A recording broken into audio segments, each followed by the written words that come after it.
ಶರತ್ ಚಂದ್ರನಂತಿರುವ ಮುಖ, ಕಮಲಗಳನ್ನು ನಾಚುವಂತಹ ಕಣ್ಣುಗಳು, ಅರೆ ಬಿರಿದ ಹವಳದ ಹೂವಿನಂತಿರುವ ತುಟಿಗಳು, ಅಮೃತ ಕಳಶಗಳನ್ನು ಹೊತ್ತು ಸುರಕನ್ನಿಕೆಯಂತಿರುವ ಸೌಂದರ್ಯ ರಾಶಿಯೇ, ನೀನು ನಿಜವಾಗಿಯೂ ಬ್ರಹ್ಮನ ಸೃಷ್ಟಿಯಲ್ಲ, ಪುಷ್ಪಾಕಾರನಾದ ವಸಂತನೋ ಇಲ್ಲವೇ ಶೃಂಗಾರ ವೀರನಾದ ಮನ್ಮಥನೋ ನಿನ್ನನ್ನು ನಿರ್ಮಿಸಿರಬೇಕು. ಚೆಲುವೆ,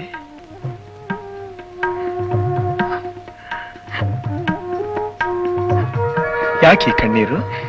ಇದು ಆನಂದದ ಕಣ್ಣೀರು. ನನ್ನ ಆಸೆ ಎಷ್ಟು ಸುಲಭವಾಗಿ ಸಫಲವಾಗುವುದೆಂದು ನಿರೀಕ್ಷಿಸಿರಲಿಲ್ಲ. ಆಸೆ? ಯಾವ ಆಸೆ? ನಿಮ್ಮನ್ನು ಕಾಣುವ ಆಸೆ, ಕಂಡು ಮಾತಾಡುವ ಆಸೆ, ಮಾತಾಡಿ ಜನ್ಮ ಸಾರ್ಥಕ ಮಾಡಿಕೊಳ್ಳುವ ಆಸೆ. ಈ ಅಪರಿಚಿತನಲ್ಲಿ ನಿನಗಷ್ಟು ವಿಶ್ವಾಸವೇ?